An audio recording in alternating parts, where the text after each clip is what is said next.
Nej, det er rigtigt. Nej. Men den kører faktisk nu.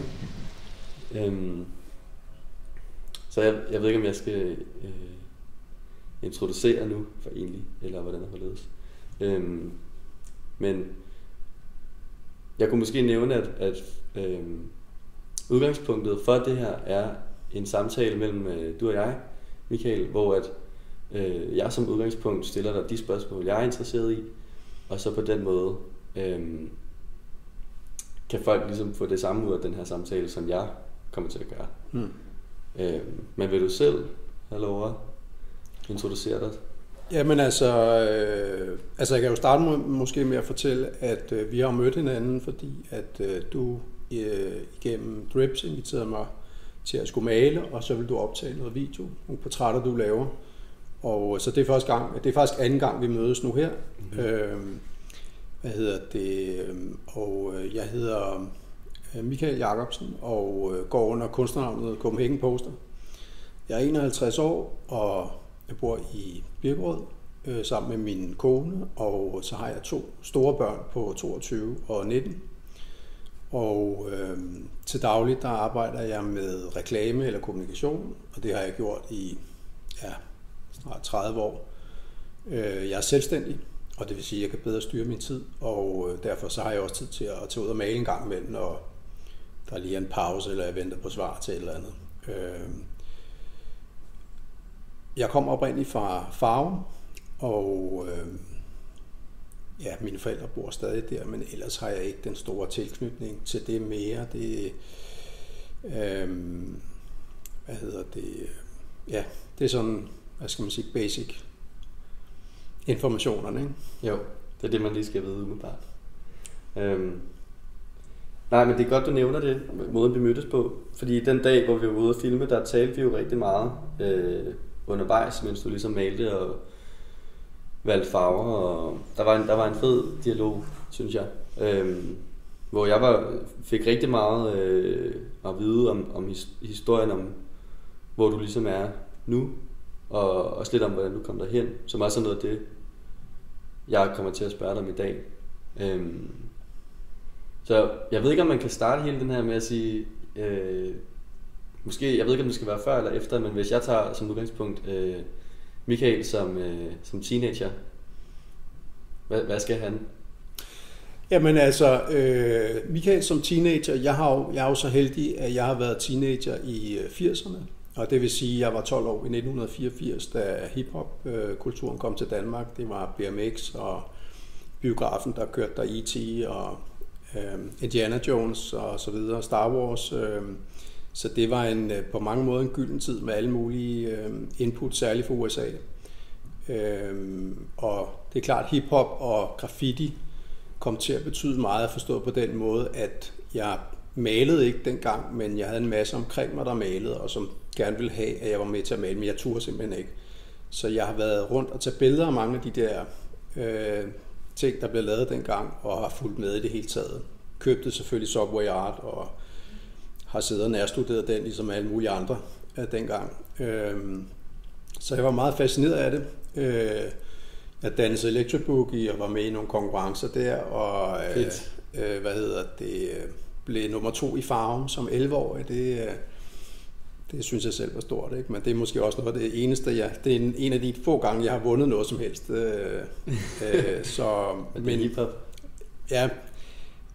Så den der kultur har jeg virkelig haft et stort hjerte for hele vejen igennem.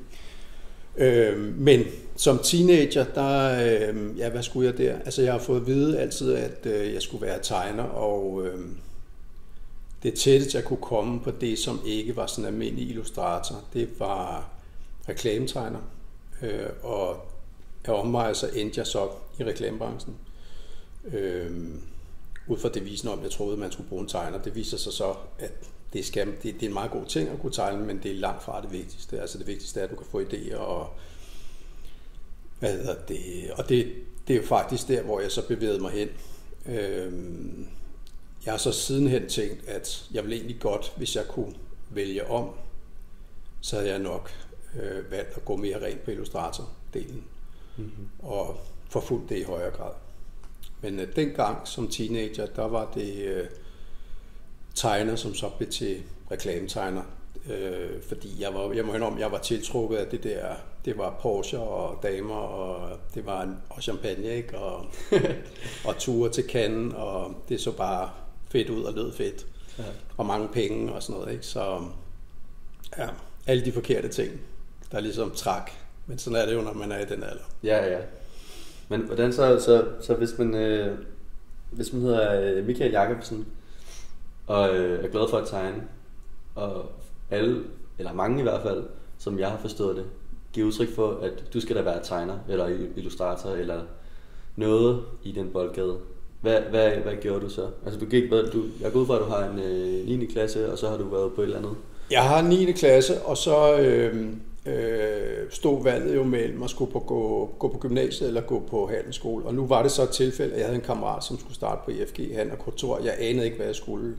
Jeg set igen i bagspejlet, så skulle jeg nok have taget gymnasiet, men jeg endte altså, fordi der var en kammerat, der skulle den retning på IFG Handel og Kontor, som det hed dengang, og det blev så det der hedder det HTX i dag, som er så altså 2 år, eller det svarer til gymnasiet, det er bare handel, ikke? Det okay. Tror jeg er HTX i dag, ikke? Det er mit, hvad hedder det? Men i hvert fald, så jeg havde 3 år på handelsskole, hvor jeg lærte at skrive på maskiner, og lærte om økonomi og revision og alle de der ting, som jo jeg har kunne tage med mig som selvstændig sidenhen, men det var der, jeg landede. Og efter, da jeg var færdig med handelsskolen, så havde jeg sådan et par år på fritidshjem, hvor jeg sparede sammen til en jordomrejse, og der var jeg så afsted som 21 år i 93. Og der var jeg blandt andet på Bali, hvor jeg mødte ved et tilfælde Gaude Høgh og hans kone, og han var på det tidspunkt direktør på noget, der hed Kunde, et kæmpe stort reklamebureau. Hvad hedder det, siger du? Kunde & Co. Kunde & Co. Ja, stadig, det eksisterer stadig. Og han sagde til mig, ring når du kommer hjem. Jeg fortalte, at jeg godt kunne tænke mig at lave reklame og sådan noget. Og så var jeg der i praktik i en måned, og da jeg så var færdig der, så sagde jeg op i fritidshjemmet, og så spurgte jeg så, om han kendte nogen, jeg ligesom kunne, altså nogle bureauer, jeg måske kunne være på, om han havde nogle kontakter eller et eller andet, ikke? Og der endte jeg så om mig på Ogilvy, som også stadig eksisterer. Og, også et bureau, eller hvordan? Også et bureau, ja. Og de betalte så for det, der hedder Kreativ Basis, og sidenhen reklameskolen, som jeg kom ind på. Hvad er Kreativ Basis? Er det som et arbejdslegat, eller hvordan fungerer det? Nej, Kreativ Basis er sådan et basisår, som leder hen til reklameskolen, eller det var i hvert fald tanken. Og det vil sige, det ender ud i sådan en 3-årig, men Kreativ Basis var i virkeligheden skabt for, at bureauerne kunne prøve at sætte nogle unge afsted og ligesom få nogle flere færdigheder. Underviserne er nogen fra branchen, så det giver sådan lidt en idé om, hvordan det hele hænger sammen. Det er et grundforløb, hvor man får lov til at lave kampagner og snuse lidt til forskellige håndværk, tekst og art direction osv. Yes. Og så kan man så søge ind på reklameskolen, 2-årig, som er 4 måneder på skole, og så 4 måneder på bureau, det bureau, man nu sidder på, igennem 2 år skiftevis. Hvor man så arbejder sammen som kreativ team og projektet og laver forskellige kampagner for rigtige kunder. Og også igen har eksterne lærer og sådan noget, et fantastisk forløb. Man hedder ikke noget, når man er færdig, eller man har ikke sådan en titel af andet, end man har været på den skole. Og det giver enormt mange ting, både som netværksmæssigt, men også i forhold til at udveksle erfaringer med folk, der har været på andre bureauer, fordi der typisk er enormt stor forskel på, hvordan det fungerer. Så, ja. Hvor gammel er du her? Jamen, der er jeg, der er i starten af 20'erne. Mm-hmm. Og hvad er dit hvad skal man sige, din fremgangsmetode her? Altså i livet, bor du hjemme, og har du behøver du jobs for at kunne betale husleje og komme igennem sådan en, eller hvorhen i forløbet er du ligesom der? Ja, men faktisk så er jeg så helt utrolig heldig, at jeg arver nogle penge til at kunne købe en lejlighed, lige da jeg kommer hjem fra jordomrejsen. Sindssygt. En selskabslejlighed, som i virkeligheden er som en ejerlejlighed, bortset fra, at du hæfter solidarisk. Det vil sige, hvis hele bygningen brænder ned, så tager de alt, hvad du ejer har. Men der findes ikke så mange af dem. Men den køber jeg for 225.000. En 70 kvadratmeter. Og, kontant? Ja. Vildt. Godt stillet. Så er man ligesom i gang, ikke? Jo. Så der har jeg været virkelig heldig, at det lige ramte der, hvor jeg skulle flytte hjemmefra, og jeg så fik den der pose penge, fordi ellers havde jeg jo drukket dem op eller noget andet, hvis det ikke lige timingsmæssigt havde været der. Ja. Ja, så det passer egentlig med, at da jeg flytter ind der, så får jeg job på reklamebureau, efter at have overtalt dem. De var sådan lidt usikre på, om de skulle, men så ringede jeg bare og sagde, at jeg starter på mandag, så kunne de ligesom ikke. Så jeg havde et job og tjente også okay, til at starte med. Jo. Og nok til at betale huslejen, som heller ikke var særlig meget, fordi jeg kan ikke huske, hvad jeg gav i måneden, men det var ikke noget særligt. Så jeg har været meget privilegeret fra start. Okay. Der i starten af 20'erne. For det punkt, synes jeg, er et spændende led i mangens både liv og også karriere, det der mellemrum mellem at være ung og måske lige blevet selvstændig enten i en virksomhed, men også bare at for sig selv, altså ved at bo selv og sådan. Og så rummet hele vejen hen til, at man faktisk har noget, der oprigtigt giver mening, både for en selv, ens økonomi og ens omgivelser. Så jeg er ret interesseret i at høre om, hvordan du, Michael, går fra at få dit første, rigtige job, altså som en reklametegner, var det var? Ja, Art Director var titlen, ikke? Jo, på den måde. Til at ligesom at være i gang med det i en forholdsvis ung alder. Man kan sige, nu har du, som du selv nævnte, nu var du heldig at få nogle penge, og ligesom, at det sted at bo måske ikke var et problem, men der går ud fra, at der stadig har været nogle andre problemstillinger, eller sådan, hvordan var det at være så ung? Du havde selvfølgelig noget træning i bagagen, men hvordan var det ligesom at være, hvad hedder det? Jamen ved du hvad, jeg tror, i virkeligheden, så tror jeg, at jeg kan mærke et skift, forstået på den måde, at da jeg var ung, og i starten af 20'erne, der skulle jeg have et job. Det var slet ikke en option, at jeg skulle være selvstændig. Og sådan var det for sådan som jeg oplevede det for de fleste. Dem, der gik selvstændige, havde noget helt særligt. Havde det helt særligt drive. Det er ikke som i dag, der oplever jeg i højere grad, at det ligger i kulturen, at man skal skabe sit eget liv, og man skal skabe sin egen karriere, og man er meget mere bevidst og voksen, meget mere voksen, end da jeg var i starten af 20'erne. Så det var ligesom, man tænkte ikke så langt andet end, at man havde dengang ville jeg gerne være rig, og have en fed bil, og en dejlig dame, og det var ligesom det. Men jeg har ikke gjort mig nogen tanker om at skulle skabe noget ud for mig selv. Det var sådan en materiel ramme, og det tror jeg virkelig er det, der har ændret sig til i dag. Heldigvis, at det er nogle mere nuancerede mål, man sætter sig som ung, i forhold til dengang, hvor det var sådan nogle blå materielle ting, der ligesom var endemålet.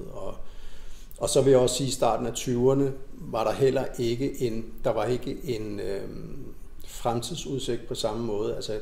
Det var sådan fra dag til dag, ikke? Så kan du godt tænke lidt frem, men det var ikke sådan flere år. Der var ikke noget, der hed 5-årsplaner for mit vedkommende, eller det kom sådan hen ad vejen. Du mødte op og tegnede og gjorde din ting, for så at sige. Altså du var ligesom i gang, og nåede egentlig bare lidt at være i processen. Og det spillede, og det var sjovt, og så havde du nogle fede weekender eller et eller andet. Eller sådan, det var ligesom fordi det var sjovt at være der, at det var... Jamen reklamebranchen var jo fantastisk sjov at være i, og det var også sådan, at dengang, da jeg startede, der fik jeg at vide af det voksne menneske, der jeg sad på kontor med, at du skal vende dig til, at du sidder til langt ud på aftenen. Altså med andre ord, det er ligesom din familie nu, ikke? Mm. Det var der en forventning om, og det stod direkte i kontrakten, at der var ikke noget, der hed 37,5 timer. Altså man arbejdede til, man var færdig, og derfor så fik man også en ret god løn. Ja. Men det passede egentlig også fint. Jeg havde haft en kæreste op til reklameskolen, men da jeg gik i reklameskolen, så hang det ikke sammen, fordi det var ligesom sådan en livsstil. Altså det der med arbejde sent, gå i byen, hænge sammen med de der, man havde mødt på reklameskolen, og det var ikke sådan forenligt med sådan et familie- eller kæresteforhold, for mig i hvert fald på det tidspunkt. Så ja, jeg havde sådan nogle år som fri fugl der, ikke? Optur. Og så arbejder du der og tegner på livet løs. Hvad sker der så? Fordi der er et tidspunkt, hvor du begynder at lave noget andet. Eller i hvert fald få øjnene op for, at du skal ikke bare tegne til du er færdig, men du skal lave noget. Ja, men altså jeg vil sige, det er jo faktisk meget sent, det går op for mig, at tegning er ligesom en kropsdel, som jeg har efterladt, fordi jeg får ikke brugt det der tegning. Jeg bruger det lidt til at skitse, og i starten laver jeg også storyboards og sådan noget, men jeg bruger det faktisk meget lidt. Og jeg vil sige, jeg laver lidt ved siden af, fordi at det er ligesom om den der kropsdel, som jeg ignorerer, den insisterer på at være der, og det er en del af mig, så det bliver til sådan nogle små sideprojekter, men først noget senere. Altså, jeg har blandt andet, jeg startede med at lave en børnebog lige omkring årtusindskiftet. Der havde nogle af mine søstre fået børn, og jeg ved ikke, jeg havde altid måske haft en idé om også at lave noget til det der publikum, fordi børn er meget taknemmelige, og det mener jeg stadig, det er noget af det mest taknemmelige, hvis man kan få lov til at lave noget, der bliver læst højt for dem, eller bliver en del af deres opvækst, så er det det største. Jo. Så jeg har lavet sådan nogle ting ved siden af, egentlig ubevidst. Jeg har ikke været vidne om, at det var ligesom, at det er trukket i en retning af, at det der reklame, det var ikke noget, der skulle fylde for altid, men jeg har lavet nogle kunstprojekter også. Jeg satte mig for at lave en udstilling på et tidspunkt, hvor jeg ikke ville vise det, jeg lavede til nogen, før det ligesom skulle udstilles, fordi jeg ville ikke påvirke af nogen. Det skulle være helt rent. Det er sejt. Hvor gjorde du det? Eller sådan, hvordan hang det lige sammen? Jamen, det var noget, jeg lavede på computer, en kombination af, det var sådan en collage af tegninger og alt muligt andet. Jeg lavede det gennem et år, og så havde jeg ligesom der var sådan en udstilling, man kunne melde sig til som amatørkunstner, hvor man kunne købe en stand, og så kunne man udstille sine ting, og det var ligesom det, ikke? Så det var ligesom målet, og det lavede jeg så i løbet af det der år, og så udstillede jeg så det her sted. Jeg fik trykt de der plakater i sådan noget, A0-format eller et eller andet, ikke? Ja. Og det var ikke nogen stor succes, men jeg fik ligesom udlevet det der, og fik testet det der af med at lave noget, som var mit eget, og som nogen ikke påvirkede. Og jeg tror også, at beslutningen om, at der ikke var nogen, der skulle se det, var, at reklame og det daglige arbejde i høj grad er jo en form for kreativitet, som andre bestemmer, og du laver for andre, og som altid er en form for kompromis. Så du kan godt få udlevet en eller anden form for kreativitet, men det er pseudo, fordi at der skal være en mælkekarton i hjørnet, eller der skal være et særligt budskab eller noget andet, ikke? Så det er sådan lidt ligesom at lave kreativitet uden at lave det rigtigt i virkeligheden. Altså i Illustrator? Nej, som i reklame, altså reklamesammenhæng, fordi der er man jo kreativ, og det man laver er jo abstraktioner og noget, der skal være vildt og anderledes hver gang, sjovt og det ene og det andet.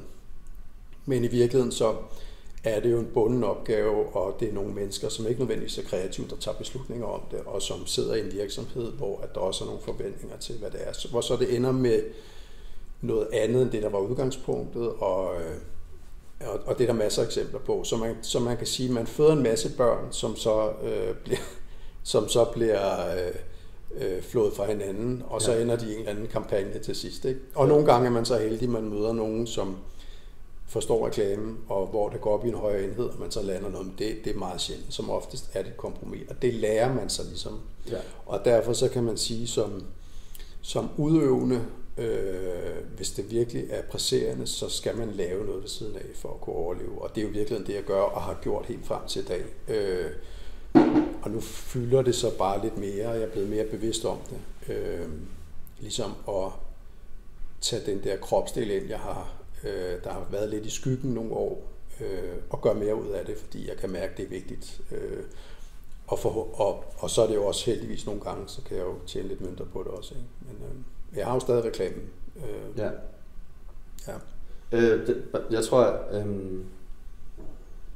den her kropsdel, du nævner, som er... Lad os kalde det et vitalt organ, ikke? Så det ikke er sådan en ydre ting. Ja. Det er ligesom dit drive for at have dine egne projekter, og din måde at komme ud med noget, hvor du ikke lige behøver at have en mælkekarton stående ude i hjørnet, fordi du synes ikke, den skal være der. Eller altså ligesom at udgive noget under eget navn, hvis man kan sige det sådan. Er det sådan, jeg skal forstå? Altså både over, fordi man kan sige, jeg har jo for længe siden accepteret præmissen om at kunne tjene penge på hver. Det er jo fantastisk. Det er meget privilegeret at lave reklame. Det skal jeg lige skynde mig at sige. Det er at jobs er det jo ikke det værste. Nej. Men det er klart, at de der kreative ambitioner, man har, som ofte bliver et kompromis af det, man selv havde forestillet sig,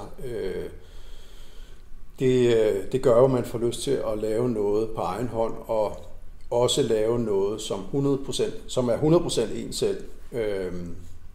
Hvis man har den over, der er masser af kreative reklamemennesker, som har det fint med reklame, og ikke laver noget ved siden af. Altså, jeg har masser af venner fra reklamebranchen, der ikke har det der need for at lave noget, udtrykke sig ved siden af. Så det er ikke men sådan har jeg det bare. Altså, jeg har noget, der skal ud, og kan ikke lade være med det. Ja.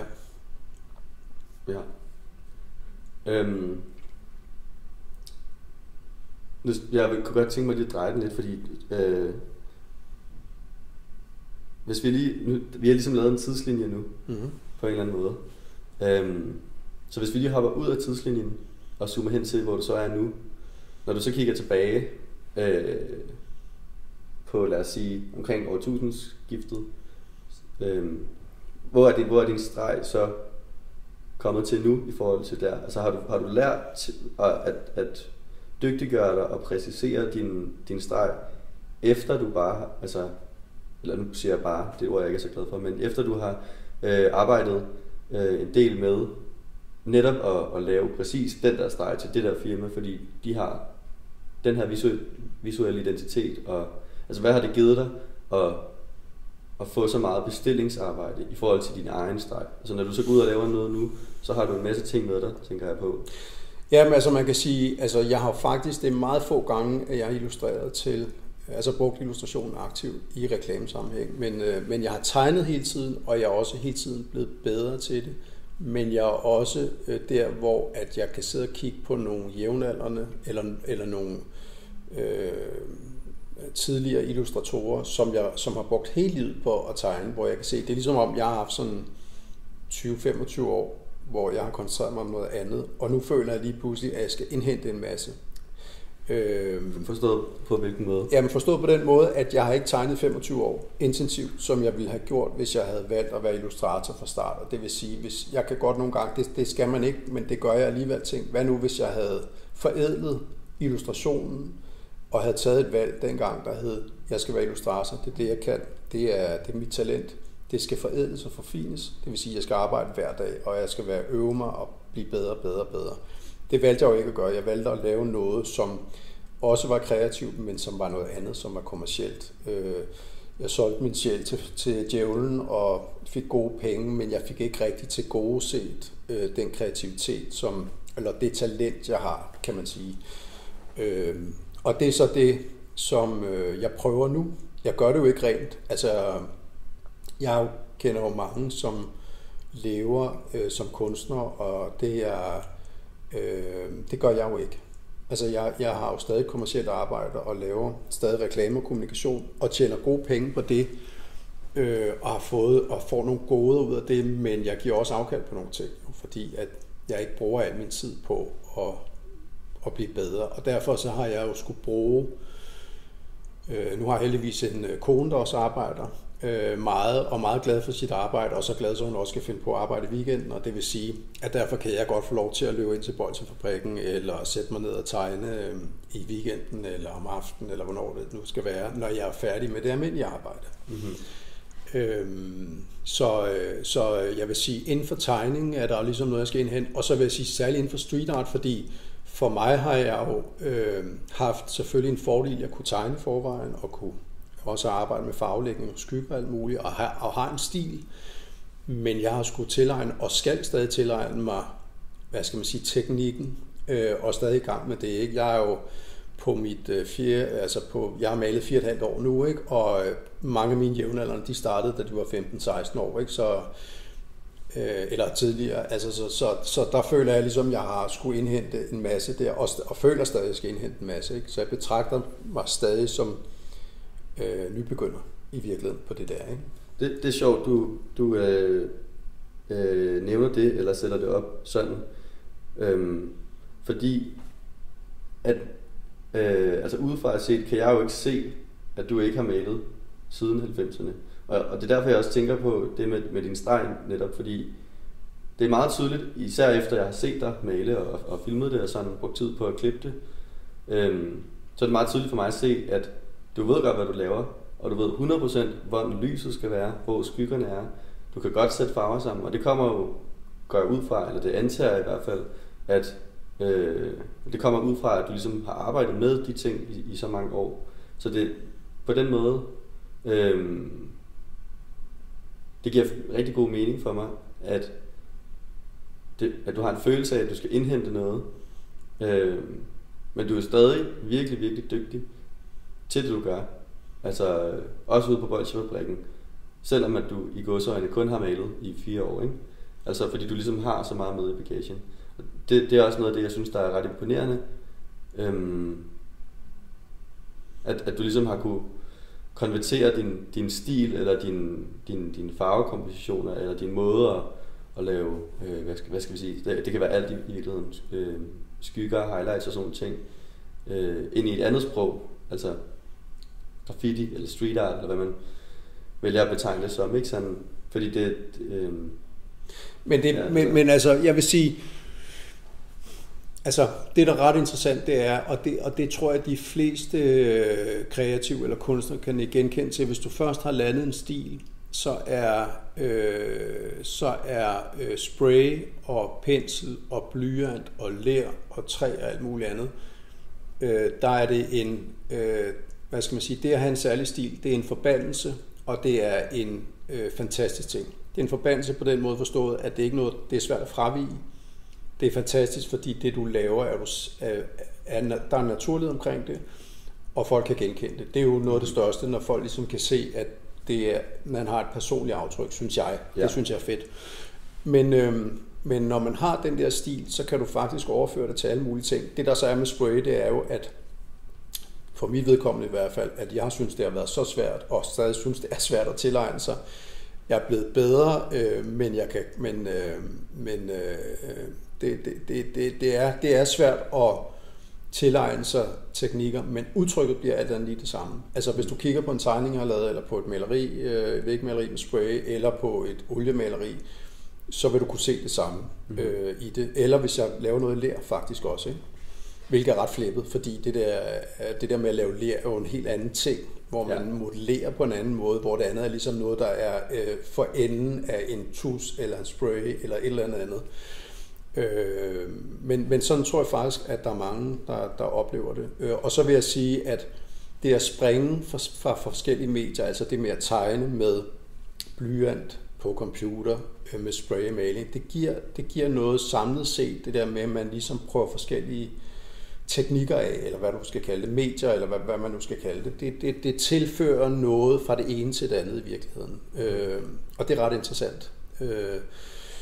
Plus man kan sige, at street art for mig har jo også været har været noget helt nyt, både i forhold til at skulle stille sig ud i offentligheden, altså stille sig et sted, hvor man laver noget, man ikke er færdig med, før man viser det til nogen, og også lave noget, hvor man laver noget, som man har en begrænset tid til at lave færdig.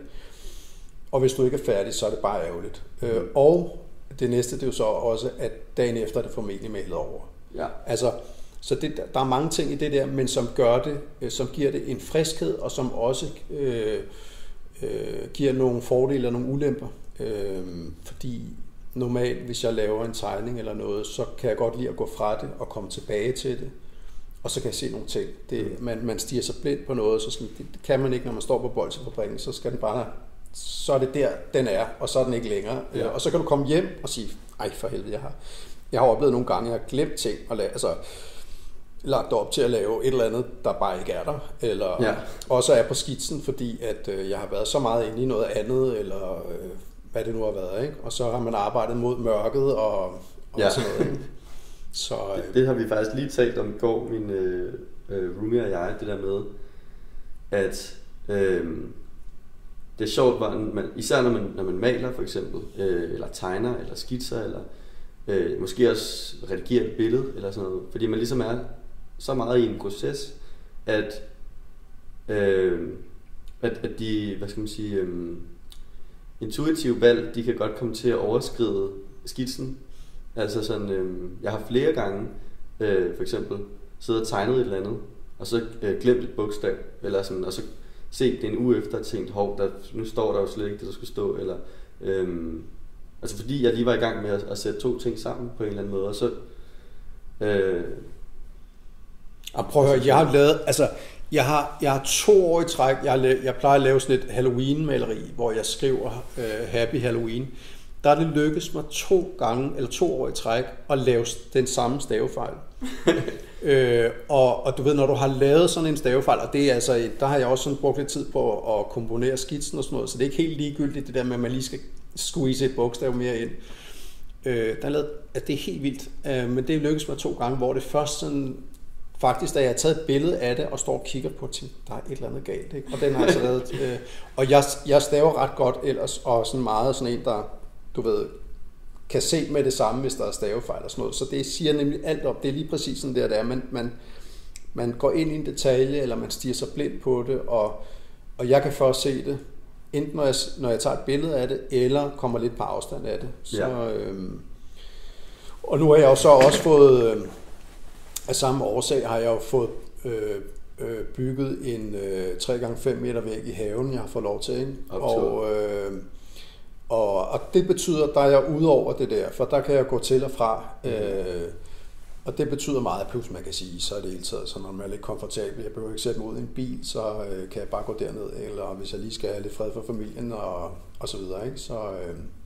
Så ja, det er fedt. Det er sådan ligesom mit udendørs atelier, der er der. Ja. Så der kan du lige øve den der Halloween indtil næste oktober. Jeg vil sige, at man skal passe på, men jeg satser på, at næste år, så sidder den der. Sindssygt. Ej, det er godt at høre.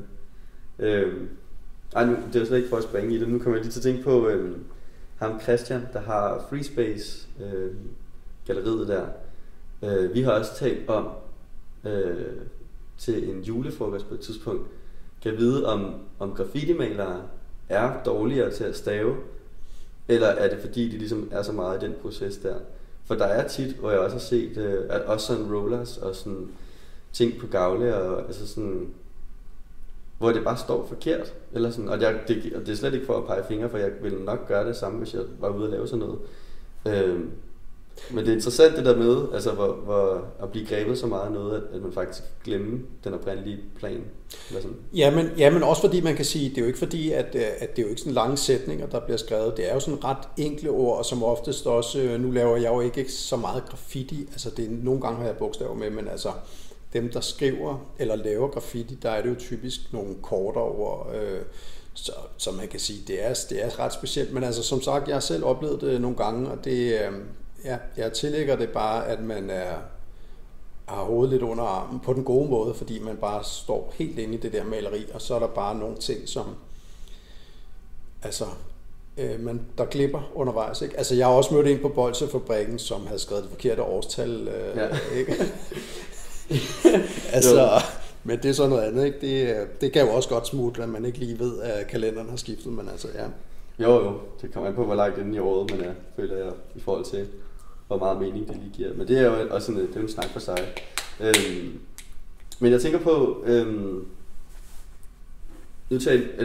hvis man ikke lige ved, hvem du er, så vil jeg måske beskrive din streg lidt som noget, nu skal jeg passe på at sige, men sådan cartoon-ish. Altså man kan se, at du har læst nogle tegneserier, eller i hvert fald set nogle programmer, eller noget ala den der sådan tegnede stil. Altså det giver også mening, fordi du ligesom selv tegner meget, men man kan også tegne hyperrealistisk, eller sådan, hvor det er ikke mit indtryk, at det er noget, du ligesom har gjort dig så meget i. Så kommer din streg meget fra tegneserier? Altså jeg tænker, 80'erne er også meget med, der har også været meget den der stil, ikke? Den der sådan 80'er cartoon, jeg har lyst til at sige sådan noget Cartoon Network, det ved jeg slet ikke om, hvad det er fra, men det... Nej, altså jeg vil sige, nu var der, altså jeg har som barn været vild med, altså da jeg var barn, jeg var så gammel, så der var der jo ikke, der var der kun Flow TV, og det var DR og nogle svenske kanaler, jeg kunne se derhjemme, og jeg tror faktisk, vi startede også på et sort-hvid fjernsyn, for det ikke skal være løgn, du ved, sådan et med sådan nogle brune låger, man lukker for, ikke? Ja.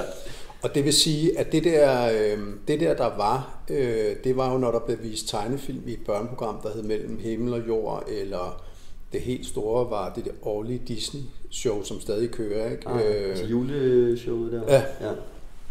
Og så var man jo i biografen og se nogle ting og sådan noget, men ellers så var det primært tegneserier, og tegneserier har jeg været, altså jeg har været så vild med tegneserier, at mine forældre var sådan lidt oprigtigt nervøse for, at alle penge, jeg fik ind, de røg til tegneserier. Og det er meget rigtigt at kalde det cartoonisk, fordi jeg har aldrig rigtig været til, det har altid været Lucky Luke og Asterix og Smølferne, da jeg var helt lille, fuldstændig vild med det. Og senere Mordillo, den italienske illustrator, tror jeg, der tegner sådan nogle mænd med store næser, Claus Delorang, og der var en karakter, der hed Snuden, som Flemming Kvist Møller lavede, der også blev animeret dengang. Og altså, så der har været meget, der var masser af det der flip og flop, og altså, så ja, altså helt klart en kæmpe kærlighed til den der cartoonisk er meget rigtigt. Det har jeg, det kan jeg slet ikke, det kan jeg ikke lægge fra mig, og er stadig meget glad for det. Jeg er faktisk nu i gang med at læse en ret fed biografi om Claus Delorang. Mm-hmm. Og så det fylder meget stadig det der. Og det er derfor, det ser ud, som det gør, fordi jeg startede med at tegne af direkte, altså lagde, papir ovenpå, og så tegne af fra tegneseriestriber i Ekstrabladet eller BT. Der var der sådan, dengang var der sådan, jeg ved faktisk ikke, hvordan det er i dag, men der var der sådan 2 hele sider med striber, forskellige striber, hvor man så kunne tegne af, ikke? Og det er virkelig den måde, jeg har lært det på. Så har jeg også tegnet i frihånd, men der får man jo meget, når man kopierer faktisk, ikke? Mm-hmm. Splinter Company har jeg også læst helt sindssygt meget, og så er Tintin kommet til senere, men det var ikke tegnestilen, der sådan var interessant for mig. Altså jeg har meget respekt for det nu og vild med det, men nej, de der realistiske, det gik jeg lidt udenom. Det er uansagelige årsager, men det var bare ikke noget, der fængede. Altså. Jamen, sådan er det med, altså, ting sker, og man må ligesom bare følge med det, man ligesom bliver grebet af på den måde, ikke? Men hvad, hvis vi lige skal, ikke nødvendigvis opsummere, men i hvert fald måske gå tilbage til tidslinjen. Før, som jeg husker det, var vi ved årtusindskiftet, 24 år siden. Du laver nogle, der går du på noget skole. Du er færdig med det, måske? Nej, altså ved årtusindskiftet, der er jeg reklamebranchen, og det har jeg været fra omkring 96. Ja. Så der har jeg været 4-5 år i reklamebranchen på det tidspunkt. Okay, ja. Klart. Og hvordan så er du på et bureau, eller hvad hedder det? Reklamebureau, ja. Ja. Og i hvor lang tid er du det, før at du, altså fordi det er også for nylig, har jeg et indtryk af, at du er gået mere selvstændigt, i hvert fald har flere projekter for dig selv. Altså hvordan er den del kommet ind i din bevidsthed? Ja, altså for nylig, det kommer lidt an på, hvordan man betragter tid, ikke? Men altså, jeg har været selvstændig i 15 år, ikke? Så det er alligevel en del år. Det er så meget, at jeg ligesom har fået en tryghed ved, at det kan godt lade sig gøre. Det kan jeg godt finde ud af. Der kan stadig komme sådan usikre momenter ind imellem, hvor man tænker, er der noget i morgen, eller hvordan ser fremtiden ud? Men altså, alt andet lige, så har jeg været sådan rimelig privilegeret i forhold til at have kunder og have forskellige projekter her i løbet af de sidste 15 år. Ikke? Som overvejende er kommunikation stadig, det må jeg sige. Så har jeg jo de sidste par år været heldig at få nogle mailejobs, blandt andet gennem det der PIFT-projekt, og fået nogle private jobs og sådan noget, men det er langt fra noget, jeg kan leve af. Jeg er bare taknemmelig for, at der er nogen, der gider at betale mig for det, og nyder det meget. Ikke? Men så man kan sige, altså ja, det ved jeg ikke. Hvad vil du spørge om i forhold til det? Altså, ja, det fik jeg aldrig spurgt. Det jeg var ude efter egentlig, det er, altså du er også ret glad for reklamebranchen, men kunne du, lad os sige, du fik en kontrakt på, at de næste, eller et arbejdslegat måske, de næste 5 år, der får du x antal penge om måneden, altså at det kan køre rundt. Du skal bare lave nogle fede projekter. Lad os sige det sådan helt åbent på den måde. Det kunne også være til noget bestemt, men pointen er i hvert fald, altså vil du foretrække at leve som kunstner, eller er det for løst, eller er det, altså, finder du også en tryghed i at have dit faste job? Altså sådan. Jamen, det er et meget godt spørgsmål. Altså man kan sige, det er jo sådan en, nu har jeg jo vendet mig til et liv, hvor jeg har også en kone, der er i reklamebranchen, eller har sit eget strategibureau, så derfor tjener hun også penge. Så man kan sige, at vi har fået en livsstil. Det er ikke fordi, vi lever som, har et afsindigt forbrug, men altså vi har et sommerhus, og vi har også en okay bil, og og vi har nogle børn, der vi også kan tage med ud og rejse og sådan noget, ikke? Så ja, altså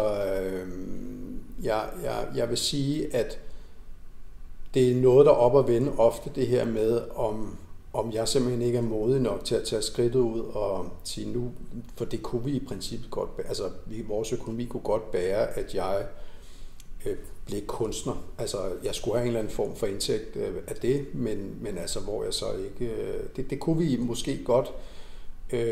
På den anden side, så har jeg også sådan lidt dårlig samvittighed over, at det er sådan egoistisk også beslutningen, når man ligesom har, altså det der med ligesom, at man deltager i fællesskabet og byder ind, at man siger, nu vil jeg gerne altså lave ikke noget, eller gøre lige, hvad der passer mig, og så kan du så ellers sørge for, at der kommer penge i kassen. Det har været sådan, vi er jo startet ud og har kørt altid, så derfor er det specielt at skulle gøre det nu, men jeg har luret på det nogle gange, men omvendt så har jeg egentlig også forlidet mig lidt med, at bare bruge noget ekstra tid, og til gengæld så har jeg ekstra glæde, når jeg så laver de der ting, ikke? Ja. Men jeg arbejder jo også stadig på ligesom, at det kommer til at fylde mere, og har også nogle fede projekter i pipeline og sådan noget, men jeg tror ikke, jeg vil slippe det andet, og så vil jeg så også skynde mig at sige, at jeg kan også godt lide at lave reklame. Altså, jeg laver meget SoMe-content for eksempel, og laver en masse After Effects animationer og sådan noget. Det synes jeg er sjovt at sidde og lave, og jeg har jo også altså det er jo det, man får, når man har lavet det i mange år, så får man en rutine og en sikkerhed i det, og det der med at have nogle glade kunder på den anden side, det er også en stor tilfredsstillelse. Mm. Ikke at det er folk jo også glade for, når jeg laver noget andet arbejde, ikke? Men altså, ja, helt klart, jeg vil meget gerne lave mere af det der, og hvis jeg fik en pose penge og bare kunne altså lave projekter ud af, så ville jeg også gerne det. Men det er der ikke udsigt til lige nu. Der er ikke nogen, der har. Det skal man jo selv søge om også og sådan noget. Og man kan sige, at jeg er også økonomisk stillet, så der er nogle andre, der skal have de penge. Jeg skal ikke have nogen penge. Jeg skal selv finansiere det, hvis det er, jeg skulle lave det. At det skal give mening og sådan? Ja. Jeg holder bare lige op med den. Nej, altså det var heller ikke for at stille det op som i et enten eller, men jeg synes bare... Men det er et vildt godt spørgsmål, fordi jeg vil sige, at igen, nu er jeg jo så meget ældre end dig, og derfor så kan jeg jo godt sådan, altså da vi mødtes sidst, så kan jeg godt sådan, altså så kan jeg godt sådan tænke tilbage og se, at der hvor du er nu, jeg kan også tage nogle valg, der hvor jeg er nu, men verden er altså mere åben, når man er i starten af 20'erne, er du, ikke? Jo. Og derfor så synes jeg jo, det er enormt fedt at se og møde dig, der ligesom gør dine ting, og virker som om du ligesom med afsæt i dig selv skal prøve at finde ud af, hvordan verden skal være, og hvad du skal lave, og du skal lave noget, du er glad for at beskæftige dig med, og så må man tage det lidt hen ad vejen. Ja. I modsætning til den der gamle plan, som vi havde, da vi var unge, der hed, som sagt, at det var nogle materielle goder og sådan noget, der ligesom var afgørende, ikke? Som det overhovedet ikke handler om, og det finder man jo også ud af. Det er jo ikke det, du får glæde af. Altså, så der er sket meget. Altså, det på en god måde, synes jeg. Jamen, jeg ved ikke, om du besvarede det der, men det var faktisk det, jeg lige tænkte på før, hvor at, for jeg kan nemlig huske, at vi ude på Bolsjefabrikken, da vi filmede den der video, talte om, der var jo ligesom sådan en samtale frem og tilbage, hvor du og jeg, jada, men der havde vi meget den der op at vende med, at når man er 20 år for eksempel, og jeg har jo ikke altså som dig et hus og en bil og et sommerhus og nogle børn og en kone og sådan nogle ting som os, som jo er, altså forstår mig ret, men også en forpligtelse altså i noget, ikke? Absolut. Altså, så på den måde er det jo netop, er jeg jo i gåseøjne fri til at gøre, hvad jeg har lyst til, på den måde. Men der talte vi om det der med, at jeg kan ikke huske, om vi også snakker om det som et egoistisk valg, men vi havde i hvert fald op at vende om det, at springe ud i livet som kunstner, vil være for din egen skyld, eller for alle andres skyld. Altså på den måde forstået, at der offrer du noget tid, som du også nævnte, og nogle penge og nogle andre problemstillinger i forhold til at have en familie. Men det vil jo også være givende, kan man sige, på mange måder, at have et liv, hvor du netop bare kunne gøre, hvad du vil, eller sådan, ikke? Altså med afsæt i, at du selvfølgelig skal have noget for det, og at tingene kører rundt. Og det får jeg jo også forstået på den måde, at jeg får det, halvt er ikke det rigtige, jeg får det fuldt ud i forhold til det, jeg laver, blandt andet gennem street art, det er jo derfor, vi sidder her nu, for eksempel, jeg har mødt dig, og jeg har mødt alle mulige andre, og ligesom er blevet en del af det der, uden at jeg kender jo ikke særlig mange, fordi jeg er forholdsvis ny i det stadig, men jeg har enormt meget glæde ved at lave det, og have den der fornemmelse af, at det er sådan et rent kunstnerliv, det der med at udøve det. Også fordi man kan sige, det er enormt befriende ikke at skulle tjene penge på det, ikke at have det som forpligtelse, eller det virkelig er fritid. Så på den måde, så fungerer det egentlig ret godt. Og jeg har tit tænkt på, hvis jeg nu kun skulle lave street art, ville det så være fedt? Det er jeg ikke sikker på. Nej. Altså, jeg er ikke sikker på, at jeg vil sætte pris på det på samme måde, fordi så vil det i nogle tilfælde være en sur pligt. Der er jo også lortopgaver inden for street art med nogle helt faste opgaver, et eller andet, man skal lave, ikke? Selvfølgelig. Ja. Så jeg tror egentlig, det er lidt ligesom Matador Mix, at lakridserne, det er indimellem reklamer, indimellem er det også vingummierne, og så er det 100%, jeg kan bedst lide vingummi, så er det 100% vingummi, når det er street art. Så i virkeligheden, så kan man sige, så er jeg dybt privilegeret, fordi jeg har friheden, fordi jeg er selvstændig, kan selv disponere over min tid. Det betyder ikke noget, om jeg sidder og laver en opgave, medmindre der er en deadline selvfølgelig, men ellers så kan jeg sidde og lave noget om aftenen eller om natten, hvis det er det, og så kan jeg også have tid til at male, og også tage ud en hverdag for eksempel og male, hvis det er det, ikke? Så i virkeligheden er jeg faktisk sådan egentlig meget godt tilfreds der, hvor jeg er nu. Men jeg kunne godt tænke mig, at procentsatsen tippede lidt, så jeg lavede måske I stedet for at lave 80-20, måske hed det 60-40, eller du ved, et eller andet. Ikke? Men jeg synes i det hele taget, jeg er og har været dybt privilegeret på mange områder, så jeg kan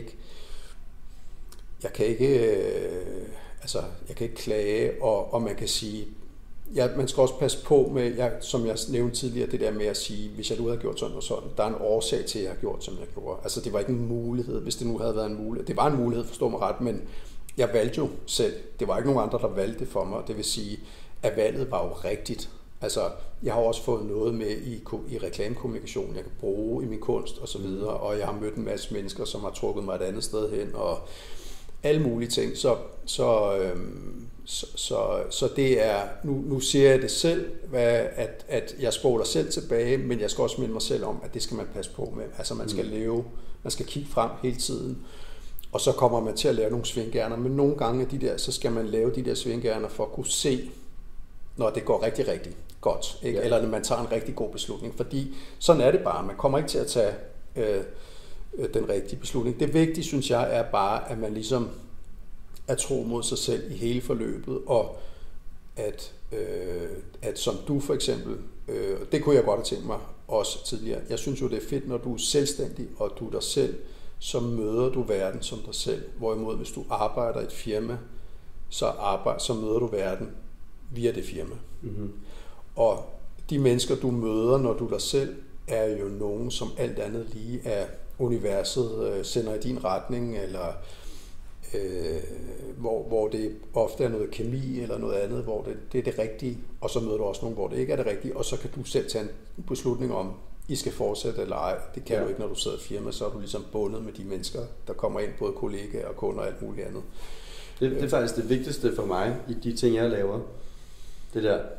Og det, jeg hader egentlig at sige det højt, men nu siger jeg det lige højt, men jeg vil gerne i hvert fald leve, arbejde på en måde, hvor at det var 100% op til mig, hvad jeg gør. Altså sådan, ligesom du siger nu, ikke? Altså, at hvis kemien ikke er der, så vil jeg bare ikke lave det projekt. Altså sådan, hvis det ikke gav mening for mig at deltage i projektet, så vil jeg ikke lave det. Og det lyder jo sindssygt irriterende, fordi så er man også lukket på nogle måder, men jeg er altid åben til at teste ting af, og snakke med om ting, og du ved, give det et skud, men hvis den ikke... Jeg tror, jeg er for meget damp til at bruge min tid på noget, jeg ikke oprigtigt synes er virkelig fedt. Det er også derfor, jeg tror også, jeg nævnte for dig det der med, at... og det kan jeg også kun, fordi jeg er ung, så det er også på den måde et privilegie, men jeg har ikke noget imod at leve af havregryn i en måned, så frem til at jeg går i seng hver dag, jeg tænker, fuck en opturdag, eller sådan. Og der er jo også dage, der er lakridser, altså, men det synes jeg er en rigtig indstilling, altså fordi sådan har jeg det jo grundlæggende også. Altså jeg er virkelig indstillet på, og det er min kone i princippet også, det der hvor det skiller, det er når du får børn, fordi at man kan sige, altså vi vil gerne give vores børn en masse ting, som også er noget materielt, kan man sige, ikke? Altså nogle rejser, og noget tryghed, og nogle pæne gaver til jul, og hvad ved jeg. Selvfølgelig. Men omvendt så vil jeg så også sige, at jeg også en ting efterfølgende, at det er jo ikke det kommer an på. Altså i virkeligheden handler det bare om, ligesom du siger kemi, så handler det om menneskelige relationer, og hvis man har nogle forældre, som er glade for det, de laver, så har du også en bedre opvækst alt andet end lige, ikke? Fordi det har vi også været, men altså, og så er det vigtigt, at de er glade frem for, at man tjener mange penge. Og tjene mange penge bliver aldrig en vigtig parameter, og det skal man bare huske sig selv på. Og det er heldigvis også en saga blot for de fleste. At jeg ved godt, der findes unge mennesker i dag, som også har en idé om, at man skal være rig, men langt de fleste er vidne om, at de skal være rige på kærlighed og relationer mere end på en masse materielle goder. Ikke? Jo. Og jeg synes også, det er helt rigtigt, at altså, det er jo, altså, det du siger kan lyde meget forkælet. Jeg er vokset op i en generation, hvor man ligesom startede med, altså når du startede i reklamebranchen, så havde du lige starten, så skulle du lave alt lortarbejde, så skulle du lave kaffe og kopier, og det skal man også, hvis du starter i filmbranchen i dag, gælder på stadig, ikke? Ja. Altså, så skal du lige være slave nogle måneder eller år eller et eller andet, ikke? Og det var man mere indstillet på dengang, og der var heller ikke så meget bevidsthed i forhold til arbejdsforhold og sådan noget. Altså det er selvfølgelig blevet bedre, men det var bare sådan, det var. Altså, hvorimod i dag, der kan man sige, at på godt og ondt, at mange unge, som jeg oplever det jo, deres eget brand og meget bevidste om, hvad de vil og hvad de ikke vil, det giver så nogle andre problemer, fordi nogle er heller ikke særlig fleksible i forhold til at indgå på en arbejdsplads, hvor man bare får at vide, nu skal du lave det der, selvom det er kedeligt. Og så, så sidder der sådan en ung, som har sit eget brand og siger, jeg skal ikke lave kaffe. Altså det er alt for dygtig og genial til, eller et eller andet. Ikke? 100%. Og den er også en klar faktor. Jeg har også lavet meget lortearbejde, men det er også derfor, jeg synes, at det er okay ligesom at ændre mit fokus nu. Fordi at jeg har ikke noget imod at være ham, der laver kaffe. Jeg har ikke noget imod at være ham, der lige gør rent efter. Og jeg tager også gerne chancen, egentlig. Men jeg synes, det er et bærende element for mig at se, at kunne, lad os sige, med det her som udgangspunkt, at kunne udgive noget, som nogen kan få noget ud af, fordi det selv har været givende for mig. Jeg vil ikke udgive noget, hvis jeg tænkte, det var noget lort. Eller sådan. Og det kan man godt komme ud for webbestillingsjobs. Altså at lave noget, hvor det, altså, jeg siger også nej til f.eks. videojobs, hvor jeg siger, det kan jeg bare ikke lige se mig selv i. Ikke fordi, at jeg måske ikke har lyst til at lave det på den måde, men hvis det ikke, hvis omdrejningspunktet, eller produktet, eller eventet, hvad end det nu er, ligesom støtter noget, eller er en del af noget, som jeg ikke resonerer med, så giver det heller ikke mening for mig at gøre. Det er derfor, jeg synes, det er sjovt at have en samtale som den her, hvor vi kan tale om spændet mellem, altså du og jeg, som er to forskellige steder i livet, men samtidig har en eller anden form for passion for noget bestemt, og så på den måde ligesom delegere sin tid ud på forskellige områder. Giver det mening? Fordi jamen, det giver enormt meget mening, og i virkeligheden så vil jeg sige, altså da jeg forlod dig på Bolsjefabrikken, så nu har jeg jo børn på din alder, ikke? Altså, men det er noget andet. Man har en anden relation til sine børn, der er man forældre, og så er der bare nogle andre konventioner om, hvordan man taler sammen, og kommandoveje og alt muligt andet, ikke? Der er sådan en hierarki, og det er der jo ikke, når vi mødes, så er vi jo ligesom i øjenhøjde, fordi at vi har ikke nogen relation på den måde. Og så er det interessant, fordi det er jo ikke så mange, jeg omgiver mig ikke med så mange, der er et par 20, med mindre det er mine egne børn, eller nogle af mine venners børn, og det vil sige, at det der med at møde et menneske som dig, der ligesom altså har en modenhed og nogle, altså vi er meget, som du siger, vi er meget aligned i forhold til den der prioritet af tid og hvad der er vigtigt og hvad der ikke er vigtigt. Så er jeg så blevet, så er jeg jo så 30 år ældre end dig, og det gør ikke, at jeg er mere erfaren. Eller jo, jeg er mere erfaren selvfølgelig, men det er ikke ensbetydende med, at jeg kan komme og dosere noget over for dig. Jeg kan tværtimod sådan tænke, okay, hvis verden havde set sådan ud, altså hvis jeg var født nu som 20-årig, hvad så? Havde jeg så, fordi det ligger i kulturen i højere grad, og tidligere sprunget ud som selvstændig, havde jeg i højere grad været troet på mit talent og været vidende om det, sådan, så jeg i højere grad kunne vælge til og fra, og du ved, altså havde rejsen været meget anderledes, og det havde den givetvis, fordi at der er virkelig forskel, altså og jeg må indrømme, at det er, igen, jeg ser med beundring og fascination, og så også noget, en gang imellem tænker jeg, hold kæft, de er forkælet, ikke? Altså, det tror jeg, altså, men det tror jeg også på mange måder, vi er, og, altså folk på min alder, men på nogle andre, der er plusser og minuser hele tiden, hvad alt muligt, så jeg tror klart, at det her, altså verden er nemmere nu, og man kan sige, det er også okay, og det er ikke okay at være forkælet, men det er okay at gøre, som du gør, hvis man er ihærdig og dygtig og alt muligt andet. Det der udfordring, det er bare, at alle kan ikke gøre det. Altså, alle har ikke talentet til det, eller personligheden, eller noget andet, der ligesom kan. Jeg er helt sikker på, at du kommer til at klare dig fint og gøre dine ting med de beslutninger, du har taget, den modenhed og alt muligt andet, og det du kan. Det bliver slet ikke et problem for dig, altså, men det er det for nogle andre, fordi at de vil gerne, det kan det blive for nogle andre, fordi at man går med i den der kultur, man har nogle venner, der gør det der, og så har man den måske ikke selv. Og det vil sige, at så rammer du muren på en eller anden måde, fordi det kræver også noget. Altså, du kommer ikke sovende til noget. Du har også knoklet for det her. Du har noget disciplin og taget nogle valgt noget fra og valgt noget til, og som du siger, du vil også gerne knokle for det, eller arbejde for at få den der frihed, og at vidne om det, og det tror jeg er meget vigtigt.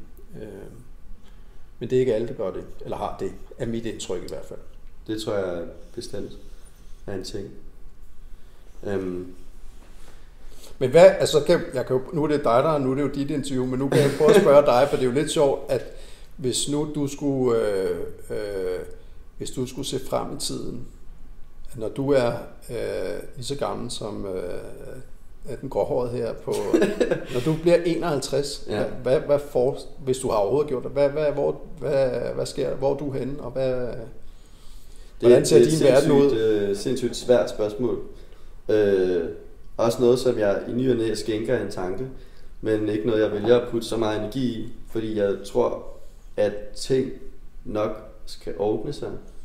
Jeg har meget, meget stor tiltro til, at hvis jeg bliver ved med at gøre noget, jeg synes, der er sjovt, så bliver det også bærende for mig at være i. Men jeg ved det faktisk ikke, fordi at, jeg laver enormt mange forskellige ting, og jeg er meget bevidst om, at hvis jeg går all in på at lave videoer, så kommer jeg 100% til at lave en masse videoer. Det siger sig selv. Hvis jeg går all in på at spille kendama, som er det der trælegetøj, jeg bruger en masse tid på, så er det jeg gør. Og jeg kan mærke allerede nu, de måneder, hvor jeg fokuserer på kun at blive dygtig til at spille kendama, eller kun at tegne, eller noget, så sker der virkelig nogle ryg, fordi jeg jo har den her, jeg kan jo gøre, hvad jeg vil, når jeg vil, stort set, ikke? Så jeg vil sige, at der er ligesom det antal skæbner, som jeg har af interesser, fordi jeg tror, at det er de veje, der er at gå for mig at se i hvert fald lige nu. Det kan også være, at jeg hører det her om 5 år, og så tænker jeg, hold kæft, en klaphat, eller altså, hvorfor havde du ikke bare lige et almindeligt arbejde? Det ved jeg jo ikke, men det jeg vil synes, det var virkelig, jeg tror ikke, altså jeg vil synes, det var foruroligende, hvis du hørte om 5 år, og så tænker, det var det, jeg sagde. Altså, forstået på den måde, det er ikke, altså jeg synes jo, det interessante er, at du laver ikke den der, som jeg forventer, for jeg er jo stadig for den der kultur, hvor man ligesom siger, jamen, så har jeg et hus og en bil og sådan noget. Du er slet ikke der. Altså, det handler om nogle færdigheder og et interessefelt, og i virkeligheden et valg af en retning der. Og så nævner du slet ikke noget andet. Nej, men jeg har heller ikke nogen... Og det er dejligt, at du ikke gør det, fordi det er jo også, det jo handler om ikke at have den der, altså det er jo virkelig, at det er meget godt ikke at have en lang horisont, fordi hvad skal du bruge det til, når, så er det bedre ligesom at lade og glide ned af floden, og så se, hvad der sker undervejs, ikke? Og så kan det være, at man står ikke på en bred et eller andet sted, eller glider videre, eller altså, det er jo meget fed tilgang. Jamen det håber jeg jo, det er, eller sådan, det er jo også... Det er jo lettere at spille en masse ud, men jeg ved jo også, at uanset hvad, så er der de der timer, og der er de der dage, og der er de der måske måneder, måske endda år, hvor ting ikke spiller. Og det har jeg også prøvet at være meget bevidst om, at holde tunge i munden, hvis jeg vil noget. For jeg har ikke nogen backup. Jeg har for eksempel valgt ikke lige nu at tage en uddannelse, fordi jeg godt vil lave de her ting. Og det vil godt være, at jeg så skal have det på et tidspunkt, men... Jeg er også kun 20, og jeg håber jo på, ligesom at med det her projekt, at kunne undersøge også nogle af de her forskellige fortællinger, sådan at når jeg hører din historie, så har jeg et udgangspunkt, og forhåbentlig nogle af dem, der, hvis der er nogen, der lytter med på et eller andet tidspunkt, så kunne det jo være, at nogen kunne få noget ud af det. Fordi jeg har en eller anden forestilling om, at når der er så mange valg, så, er det også, så kan man næsten blive blind over for alle de valg, ikke? Så det der med at høre en sige, jamen jeg har bare altid elsket at tegne, og så gør jeg det, så gør jeg det, så gør jeg det, så kan det måske være et udgangspunkt for nogen i at sige, okay, men så er det sgu da det, jeg skal. Eller hvis jeg næste uge, eller whenever, snakker med en musiker, så kan det give nogle andre inputs til nogle andre folk.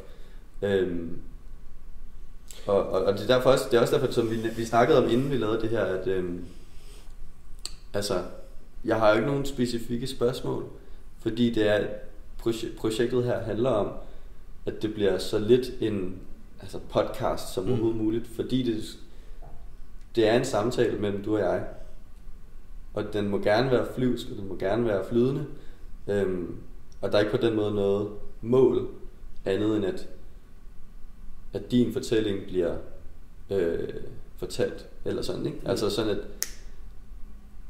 at jeg spørger jo, fordi jeg er rigtig interesseret, og hvis jeg havde skrevet spørgsmål, som jeg tænkte, det her det er sådan et podcast-format, så tror jeg ikke, at pointen vil blive den samme. Det tror jeg er meget rigtigt. Jeg kom til at tænke, jeg sidder virkelig og tænker over det der med det der du vælger, det der du taler om med at vælge ting og sådan noget, fordi på den ene side, som er, jeg tror det er en helt rigtig måde at gå til det på. Jeg sidder sådan og tænker, at jeg har jo sådan en eller anden idé om nogle gange, at jeg vil sige til mine børn, nu skal I gøre som sådan en japansk sushi-kok, som har brugt hele sit liv på at stille sig i et køkken, og så blive pissegod til at lave sushi, og så bliver du den bedste. Mm-hmm. Men så har jeg også sådan tænkt, at det virkeligheden, og det er virkeligheden det, jeg også lever. Jeg vil godt have, det er jo anerkendelse det hele. Jeg vil godt anerkendes for det, jeg laver. Hvis der ikke var nogen, der så det, jeg lavede, vil jeg så lave det? Ja, det kan godt være, jeg ville det, men det er klart, det er en stor del af det. Mm. At der ligesom er en spejling af de ting, jeg laver. Og vi vil jo alle sammen gerne anerkendes, men skal vi være de bedste? Eller skal vi bare have en fed proces hen imod noget? Fordi jeg har jo også tænkt, det her, jeg har jo sådan en, jeg vil gerne blive bedre, men er der når jeg er et mål, hvor jeg ligesom er færdig? Nej, det gør jeg aldrig. Det hele vil være en lang proces. Er det så vigtigt, at jeg har for nuværende en særlig teknik, eller er det ligegyldigt, om jeg først får den om 5 år? Du ved, klart. Er det ikke bare vigtigt, at jeg er på den der rejse? Og det er det, som jeg i virkeligheden ikke er overbevist om, når jeg taler om, at jeg mangler noget og indhente noget, ikke? Jo, på den måde. Og det er i virkeligheden måske forkert. Altså, det er en syg tanke at tale om at skulle indhente noget, fordi at det handler om at ville forcere en proces, som er naturlig, fordi at det der med at sammenligne sig med andre, det er jo fint, men i sidste ende, så er det jo din egen proces, der er interessant. Mm-hmm. Så man kan sige, i virkeligheden, jeg siger det også højt til mig selv, det her, ikke? At den der sushi-kok, som handler om at blive den bedste, det er måske ikke så vigtigt igen. Det handler bare om, at man er ihærdig, og man er glad for den proces, man er i. Og så kan det være, at den proces leder over i noget helt andet på et tidspunkt. Det kan godt være, at, hvad hedder det, siger du, det der? Kendama, at det er det, men, og hvis du slipper den på et tidspunkt, så var der en mening med det, så er du færdig med det, og så er det ført det videre til noget andet, hvor du måske kan bruge noget derfra, eller måske ikke kan. Det er ikke så vigtigt. Det er bare det der med, at vi hele vejen igennem er i proces. Altså, når jeg kigger på mine jævnaldrende plus 50-årige kammerater, så kan jeg jo se, at hvis jeg nu mistede min lyst til kreativitet og lyst til at udfolde mig, så tror jeg faktisk, jeg vil visne. Altså, ja. Fuldstændig. Så vil du blive gammel på den måde? Så vil jeg virkelig blive gammel, ikke? Ja. Jeg har kammerater, jævnaldrende kammerater, som nu sker der noget der, det fortalte jeg også lidt om sidst, ikke? Når man bliver plus 50, det er meget godt, fordi så er man erfaren og alt muligt andet, men der er også noget rigtig lort med det, ikke? Fordi knæene knirker, og ens kammerater, der er nogen, der bliver deprimeret, eller ligesom ser tilbage på hele det der liv apropos, og så ikke er tilfreds med de valg, de har taget, ikke? Eller der er nogen, der udvikler alkoholisme sent, og skilsmisser og alt muligt andet, ikke? Det er nogle hårde år, fordi der ligesom er sådan en form for status, når du bliver 50, ikke? Det er, så skal man ligesom kigge tilbage på livet og se, opnåede jeg det, jeg gerne ville, på alle mulige fronter. Og der kommer vi jo fra en generation, hvor man havde nogle mål. Og hvis du ikke er kommet i mål med at være fået en fed karriere, har fået børn, bil og hus og det ene og det andet, så er der for nogens vedkommende, så er det ligesom en falliterklæring, eller man har ikke noget mål, og det er noget lort, ikke? Jo. Og så visner man. Var det vi talte om? Jeg kan huske, vi talte om det der med at blive ved med at lege sig igennem ting. Ja. Var det ikke, eller i den kontekst også? Jo, jeg tror, at og det, jeg har et stort legebarn i mig, men jeg skal også holde det ved lige, kan jeg mærke, fordi jeg kan også, man skal i hele taget, så skal man holde legen i live, og nysgerrigheden, og særlig nysgerrigheden er vigtig. Altså fordi at når man når 50, så kan man godt lande i en form, hvor man ligesom siger, det går måske meget godt, eller det er svært at bryde ud af den der form. Ikke? Det er ligesom om, der ligger mange valg, men man har bare ikke den samme friskhed, som man har, når man er 20, på ligesom, og nu tager jeg sgu til Sydamerika, eller nu vil jeg gerne være brandmand, eller et eller andet. Så derfor så er det enormt vigtigt, at man bevarer nysgerrigheden, både på interesser, på alt muligt, og også på relationer. Altså, når man har venner gennem 20-30 år, så er det jo typisk sådan anekdotebaseret, ikke? Altså, man følger med hinandens liv og sådan noget, men det bliver også sådan meget hurtigt, kan du huske dengang, man, det var fandme vildt, ikke? Da vi drak en kasse øl dernede og et eller andet, ikke? Det er sådan en hiphop. Det tror jeg, var det ikke det eksempel, jeg gav med alle de der gamle hiphopper, når vi har været ude med crew, det der hiphop DJ-kunst, hvad det er, kollektiv, halløj, så er der altid de der gamle mænd, du ved, som kommer hen, og vi var bare the shit i 90'erne, mand. Jeg har en hel harddisk med demoer, der var lækker, og de bare for syge alle sammen. Hvor det har netop været det der samtaleemne om, ikke? Hvor at, altså sådan, men hvad skal du bruge den der harddisk med 300 demoer til? Hvis, altså fedt, hvis det var sjovt at lave, fedt, hvis du kan huske tilbage på det som en tid, men det er meget sjældent i de der kontekster, jeg hører folk sige, jeg er the shit, eller sådan, det er altid, jeg var the shit. Og det er også derfor, jeg tænkte på det her, faktisk. Det er sjovt, du nævner det, fordi det ligesom er, der tror jeg, der er nogen, der har ramt den der, hvor de ligesom i skateboardverdenen, jeg kan ikke huske, hvem det er, der har sagt det, men der var en, der engang sagde, at man bliver altså først gammel, når man stopper med at stå på skateboard. Eller sådan, og hvis du bliver ved, så kan du faktisk godt holde den kørende, eller sådan, så får du ikke de der skader, for lige snart du ikke træner mere, det kan være alle mulige kontekster, så rammer den der. Ikke? Jeg har tænkt på det samme med folk, som engang var the shit, hvor jeg ærligt indrømmer, ja, du var virkelig sej engang, men nu står du bare og ligger med nakken og drikker fadbamser, eller sådan. Det skal man jo også gøre, hvis det er det, man skal, selvfølgelig, det er slet ikke det. Men jeg synes, det er interessant tankegang omkring, hvad sker der, når man stopper med at lege, eller med at gøre noget for ens egen skyld på den måde. Ja, eller prøve noget nyt, fordi man kan sige, altså det der også er med at fylde 50, det er jo, og det er jo også derfor, jeg siger det der med, at jeg føler, at jeg skal indhente noget, fordi at alle dem, der er 50, stort set, der er startet med at male som 15-16-årige, de er på en eller anden måde the shit. Alene, at de har malet så længe, fordi de har malet, før du blev født. Ja. Altså, du ved ikke. Og alene det er en præstation nærmest, ikke? 100%. Det er det ikke, men det betyder jo, at jeg har meldt, altså det der med, når man er 50, så skal du helst være et sted, hvor du er erfaren. Altså folk betragter dig som værende 50 år, du er erfaren, du er dygtig til det, du laver, for du har øvet dig, du har haft det hele liv til at øve dig. Og der er det svært at skulle starte forfra.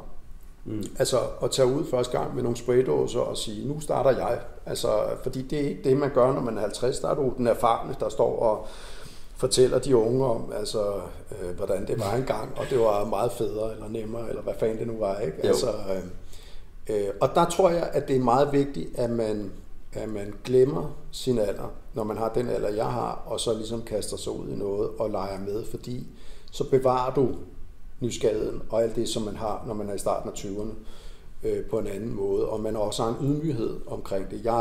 Jeg er meget ydmyg omkring at der er nogen, der synes, det er fedt at lave, og det mener jeg virkelig oprigtigt. Altså, og på den måde er det meget fedt at starte op på noget. Men jeg kan også godt nogle gange, når der er nogen, der for eksempel skriver, hvis jeg lægger noget op, at jeg er talentfuld, så tænker jeg, at de tænker, at jeg er 20 eller et eller andet, fordi man er jo ikke talentfuld, det er noget med, at det peger hen imod, at hvis du giver den gas, så kan du virkelig blive dygtig, ikke?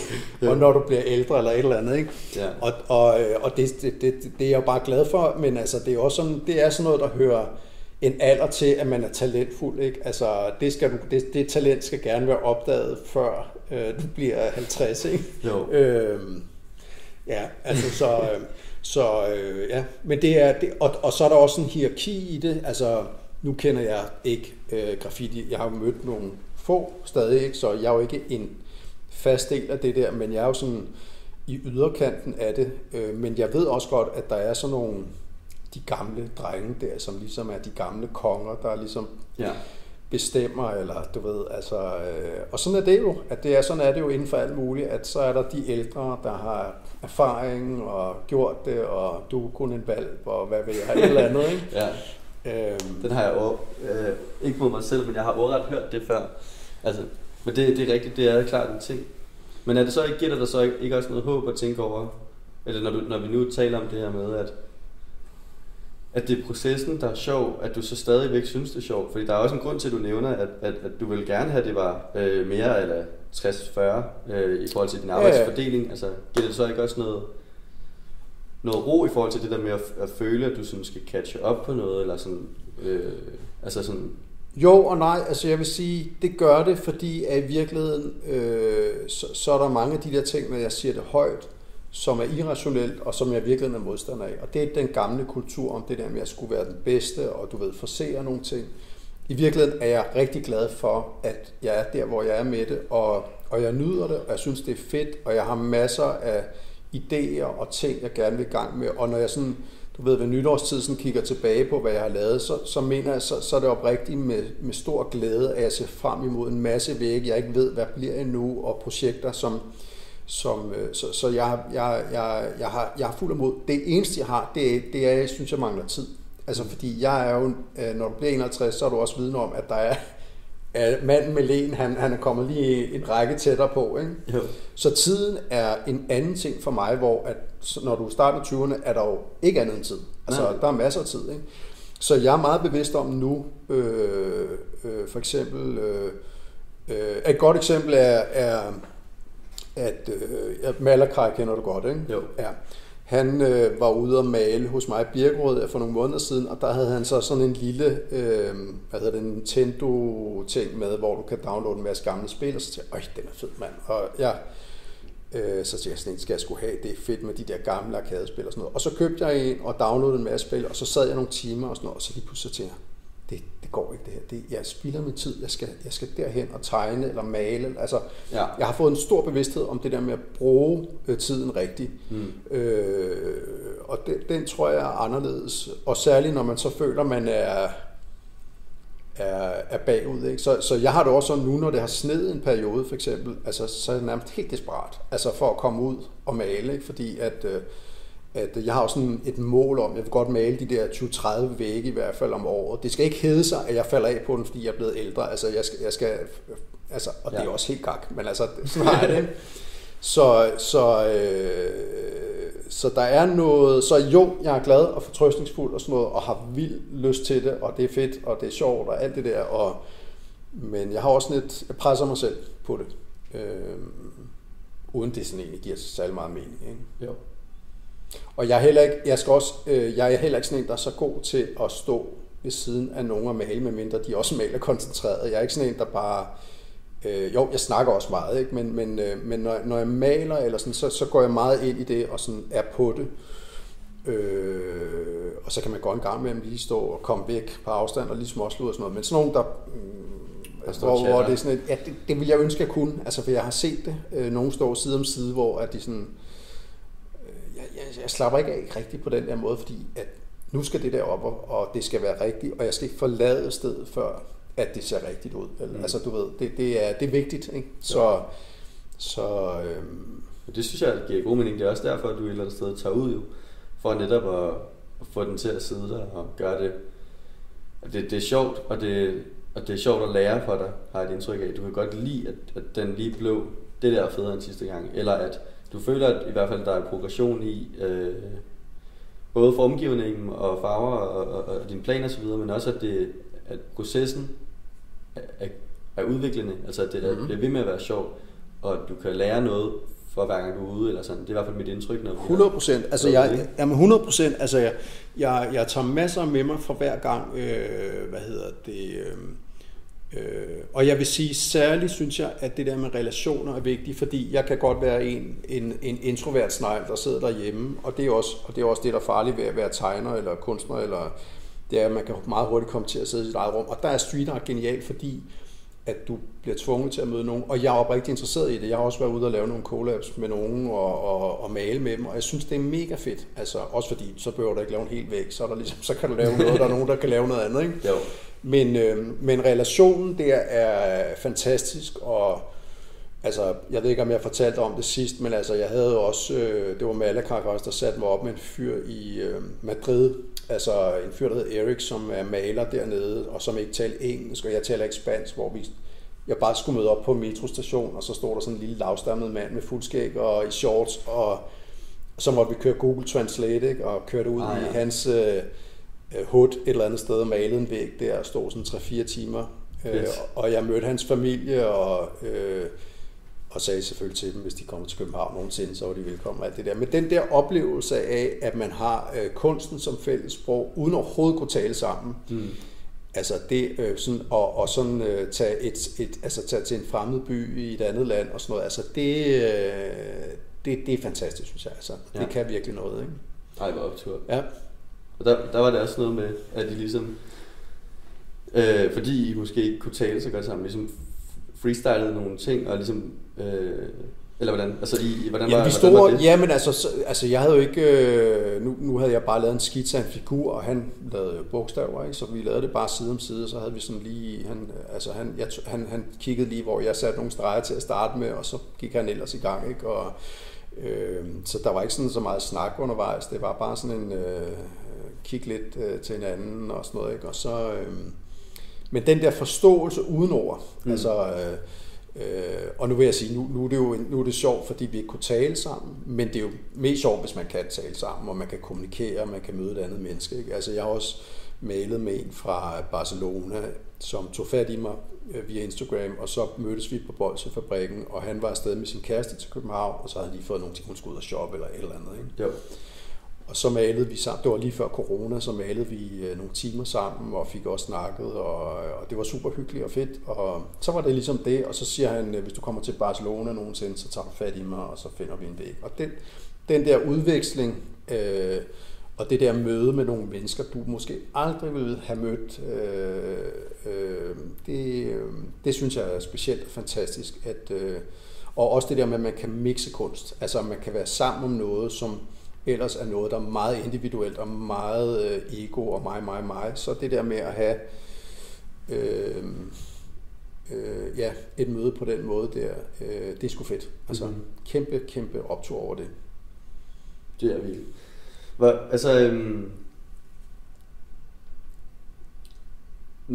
Nu er du et sted, hvor det kører, det er sjovt, du får best of both worlds, for så at sige, og det giver mening for dig, lyder det som om. Men lad os sige, hvor gamle er dine børn? 19 og 22? Var det 19 og 22, ja. Så på et eller andet tidspunkt, der flytter de. Ja. Så er det dig og din kone. Hvad skal I? Altså, hvad vil du gerne?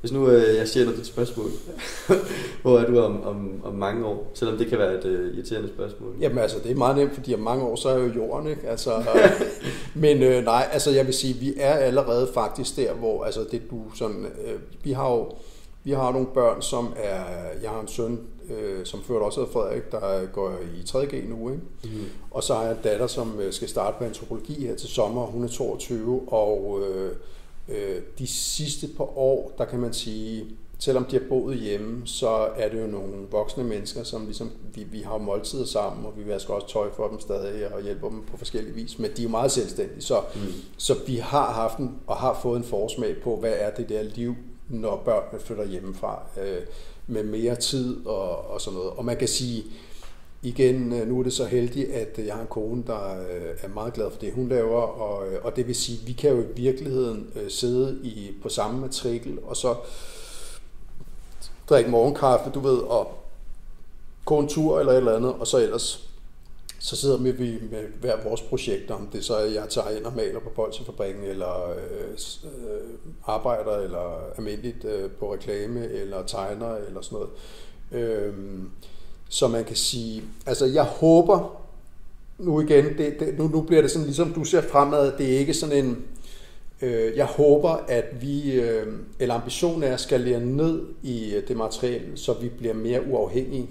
Altså sådan, at man kan sige, at børn er dyre, og det øjeblik, de flytter hjemmefra, så har du bare ikke brug for den samme slags penge. Og vores behov er også lidt anderledes, så vi skal flytte noget mindre formentlig, og jeg har meget svært ved at slippe den der væg. Det er ikke alle steder, man kan få lov til at bygge en væg på 3x5 meter, men vi skal på en eller anden måde lave det sådan, og det er vi meget bevidste om, så vi begge to kan få udlevet den tid, vi vil bedst muligt, ikke? Og så får selvfølgelig mere tid til at rejse sammen, og fordi vi begge to er selvstændige, har vi jo også en frihed til at kunne tage nogle ture uden for sæsonerne, så det ikke koster så meget af sådan noget, ikke? Men altså, men jeg vil sige, for mit vedkommende er det bare fuld blæs på street art og kreativitet og alle mulige projekter i virkeligheden, ikke? Altså, og i virkeligheden har jeg det sådan, at jeg kunne godt tænke mig at få lov til at male med nogen og forskellige steder og sådan noget, uden til nogle konkrete, men i virkeligheden er jeg lidt der, hvor jeg gerne vil være. Jeg har ikke sådan en, og det er egentlig også meget fedt, der er ikke sådan noget med, at jeg skal, jeg ved ikke engang, hvad det skulle være, altså male en gavl i Tokyo eller et eller andet, vel, altså. Nej. Jeg kunne godt tænke mig at male noget, der blev der. Jeg har ikke gjort nogle steder og sådan noget, men jeg kunne godt tænke mig, male en gavl kunne jeg godt tænke mig faktisk i København, ikke? Det synes jeg kunne være fedt. Det er også et reelt... Noget, der står der, ikke? Som, det er fedt. Men ellers er det egentlig bare det der med at udbygge relationerne omkring det, ikke? Og alt det, der følger med. Så det er blevet mindre... Altså processen omkring kunsten kører sig selv. Det er ikke noget, jeg kan gøre fra eller til. Det er bare at følge med den. Og jeg vil det gerne også selvfølgelig, ikke?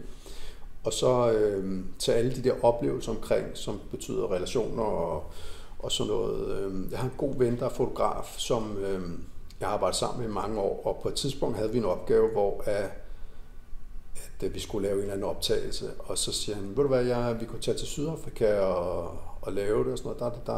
Der er billig produktion og sådan noget. Så siger han, skal vi hele vejen til Sydafrika? Fordi det var sådan noget, der kunne laves i studie nærmest, ikke? Jo. Så er det ikke lidt, altså...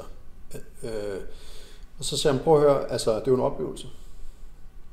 Og der gik det faktisk op for mig, at det der med, når du laver noget arbejde, at en ting er, at du får nogle penge for det, men det er også en vigtig ting, at du får en oplevelse med. Og det vil sige, så kan det godt være, at man skal gøre lidt ekstra ud af det, sådan noget, eller det er lidt mere omstændigt.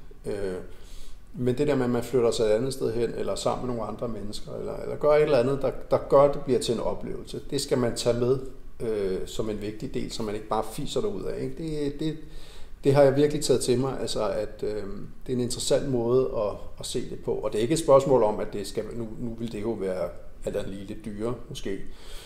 Men bare man har den bevidsthed, at når jeg får en opgave, så er det en oplevelse, jeg også får, ikke? 100%.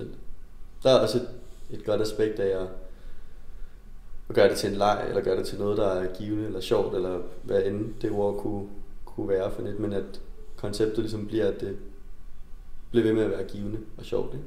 Jo, man også tænke det som en valuta, ikke? At det er...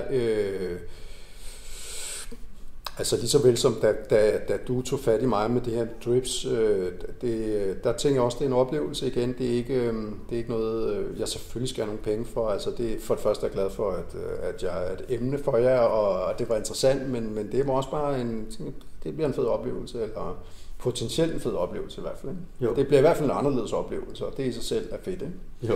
Så ja. Jeg tror, fordi vi har optaget i godt og vel 1,5 time. Men er der noget, du tænker, fordi mikrofonen kører, og du ved, hvis du ligesom skulle... jeg skal passe på, at det ikke bliver alt for ostet, eller sådan cheesy stil, men er der noget, du tænker, at lad os sige folk som mig lytter til det her. Hvem skal vide hvad? Eller sådan... Og det er ikke fordi, jeg spørger dig om dit store livsmål, men jeg spørger dig bare om det... Jamen, jeg vil også sige, jeg synes jo i virkeligheden, at jeg stoler meget mere på unge mennesker i 20'erne i dag, end jeg stolede på mig selv, da jeg var i 20'erne. Og det er jeg faktisk glad for, at man er blevet mere voksen. Jeg tror bare, altså det bliver jo sådan noget gajolisk, men man skal være tro mod sig selv og i alle beslutninger. Og så kan man sige, og så skal man ikke være bange for at begå fejl og tage nogle afveje. Og man skal ikke, som jeg ellers har sagt her, være bange for tid. Man skal hvile i den tid, man er i. Man skal hvile i den tid, ting tager, så længe man har det godt der, hvor man er. Og så skal man omgive sig med mennesker, som man godt kan lide, og som godt kan lide. Og så vil jeg sige, vi har sagt én ting til vores børn, og det vil jeg godt sige til lytterne også, at hvis man opfører sig ordentligt, hvis man er god ved andre, så kommer det tilbage. Der er noget med karmaloven der, og så skal man huske, at selvom man er sit eget brand, så skal man altså træde pedalerne. Det kommer ikke til nogen af sig selv. Så ja, nu kom til at lyde som gajolisk alligevel, eller som gammel mand her, ikke? Men men altså, jeg hører dig og ser dig. Så kan man måske sige, at det er bevidst leg, eller det er sjovt ansvar måske på en eller anden måde at skabe sit eget liv. Det lyder måske også forkert. Kan man ligesom sige, det er... Jamen præcis. Altså jeg tror, at i lejen der, at jeg gjorde det, da jeg startede som selvstændig, som var enormt grænseoverskridende. Nu til at lave viden, må stoppe. Men kør. Men der havde jeg fået et foto af Gasolin i de tidlige år. Og det er taget op fra scenen, hvor at Kim Larsen kigger over på Will Jønsson. De har sådan øjenkontakt, og man kan se, de ser glade ud begge to. Og det var sådan en, jeg havde stående som en påmindelse om, at det skal være sjovt, det man laver. Og det tror jeg er enormt vigtigt, at man tager med i alle forhold. Der er ikke nogen mennesker, der ikke kan lide at lege eller have det sjovt, så det skal man tage med, og man skal ikke være bange for at være barnlig, eller jeg er selv ud af en familie, hvor at man starter med at svine folk til sådan ironisk, når man møder dem. Nogen gør nogle gange, ikke? Og så i sjov, og det der med ligesom at lege og drille og sådan noget, det kommer man ret langt med, ikke? Fordi og så igen, så skal man være ansvarlig selvfølgelig, ikke? Jo. Så det er sådan 2 forbundne kar. Alt med måde. Ja. Nej, tak. Det har været en fornøjelse at tale med dig igen. Jeg håber, at det også har været givende for dig at ligesom være i fokus på den måde. Og sige, hvad du har sagt, eller sådan. Jamen tusind tak, fordi at du vil tale med mig igen, og jeg håber, at der er nogen, der kan bruge det derude. Ja. Så.